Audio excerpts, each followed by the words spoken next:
I'm so glad we can do this. Great. Yeah, me too. How you been? I'm doing great. What are you doing? What are you having?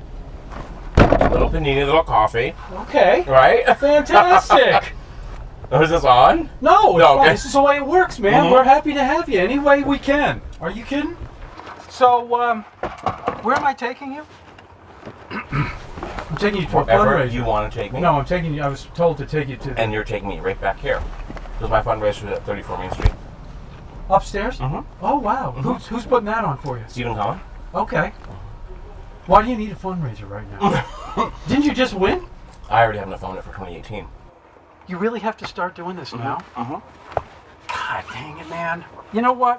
It sucks. It does suck. Mm-hmm. Mm-hmm. You're hired by the people Mhm. of Massachusetts to work, Mhm. not to fundraise. Not that it's your fault. I'm not blaming you. But because our system is set up where money and power, influence Yep. takes over, we're always playing this dance with big money. Aren't we? So you honestly, have to dance. I've been so focused on being state senator that I haven't done any fundraising for the last for 6 months. So Yeah. now I need to do it. So Well, yeah, Well, you did win. I won. You won. In part because we did a lot of fundraising, but in part because we I knocked see. a shit ton of doors. You did what? I mean, we knocked a lot of doors. No, that's good. Yeah. Yeah, you did. Mhm. And you're a young guy. 31 years old. And Dylan won. He's Love is he in Dylan. his 20s or 30s? I mean, you guys are Dylan about the is same age. 27. a So little I mean, older.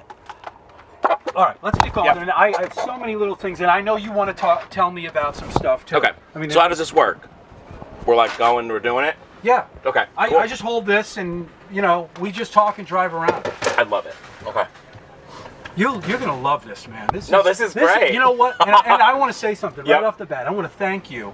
I know you're young and you're new to the job, but I tried to get Marky to go Uh-huh. for a ride with me, and the big guys are just too big to humble themselves to Gino, and that's going to have to end because you know who I want to take out. Who? And I will. Who? Is Obama.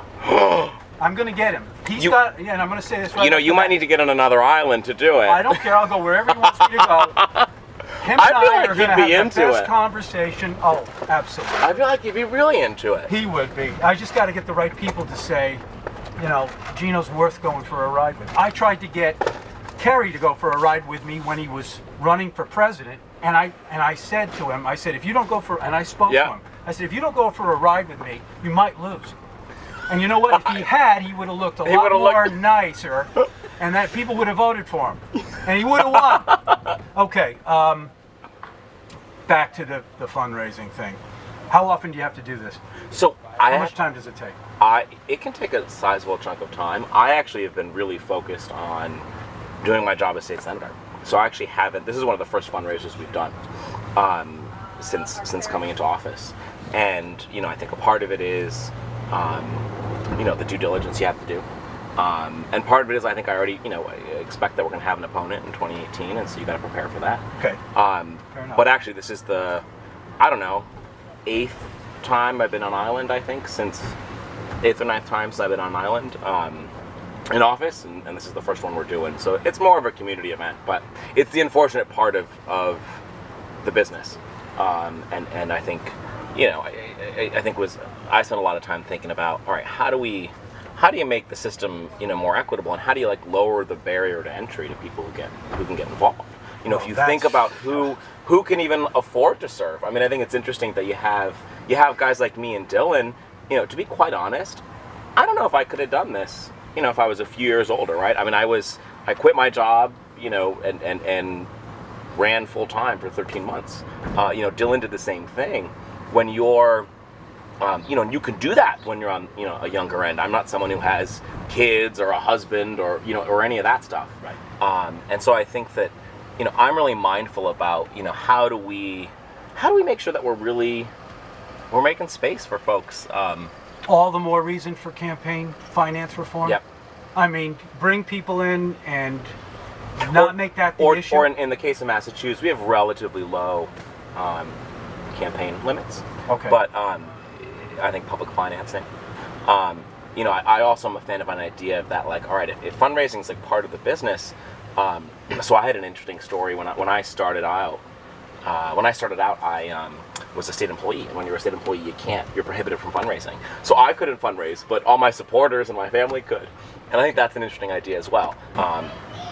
Honestly, actually, I've been doing too little fundraising, so that's why we're doing it here today. All right. So I've been working, so I don't want to talk about that all the time, but No, I totally understand. And you know, to put everything in perspective, Julian, as a senator, how many are there? So people understand how their government works. You know, I asked somebody, I don't even know how many state senators we have. So we have 40 state senators. 40. And then there's 160 state reps. So a senator represents about 170, probably 180,000 people. My district stretches all the way from Provincetown through Truro, where I'm from, where I grew up, all the way to Mashpee, and then Nantucket, Martha's Vineyard, and then the Elizabeth Islands as well. Okay, and then the difference between a state rep and a senator is the amount of people they represent. So a state rep, Dylan, represents Nantucket, Martha's Vineyard, part of Falmouth. He's got about 40,000 folks he represents. It is a privilege. I mean, I get to represent this beautiful place. But, you know, I think part of the job is that, like, our communities have some big challenges. And, you know, from the view from Beacon Hill, you know, they look at this place as this beautiful place, this idyllic place. Whether you come to Nantucket, whether you're someone who goes to Wellfleet and Truro, you go to Dennis, you know, you're an islander and go to Oak Bluffs, Martha's Vineyard, right? They view this as this sort of idyllic, beautiful place, you know, 13 weeks out of the year. Does that affect you politically? Do they feel so a little jealous maybe? And it's both an advantage, and it's because people have been to your district, right? That they've been to the communities you represent, so they have some idea about it. But they also, their view of those communities is a place that's, you know, they think of Nantucket as this incredibly beautiful, privileged, rich environment, you know, which it is. But they don't see, you know, the folks who are struggling to make a life here. They don't see the fact that our communities have become profoundly unaffordable. So you think about, you know, I look at how my parents' generation came to the Outer Cape, or how, you know, I think of my friend Susan Carey, right? And who is the right quintessential Nantucketer, right? And those folks, right, that generation, the generation that raised my generation and Dylan's generation, they were able to come here and build a life here. And, you know, you had to work really hard, but the bar to entry was not largely driven by real estate. The bar to entry here is now just impossible. Right. And some things are just that way. I mean, this is the way things are. I mean, you can't let everybody come here, obviously, right? Well, I think we priced it this way for a reason. You did? Unfortunately, in a certain way, this is what comes with the territory. You know, I think so many people can only come here, and so it's a market-driven world we live in, and so therefore, the people that have the money that can want to enjoy this place pay more money for it, and then the other people that don't can't. But are you taking a lot of time working on affordable housing? Is that part of what you're thinking? Is that where we're, you know? Major priority. Okay. And not just sort of capital A affordable housing, which, you know, actually Nantucket, I think, has made some good progress on affordable housing. You look at Sachem's Path and other developments, but really, you know, attainable housing. So if you're someone who is working on island and probably making a pretty even good salary, you know, middle upper class, the ability for you to purchase property is really steep. And the number of available rentals is really limited. So I filed a number of pieces of legislation looking at how do we expand housing affordability.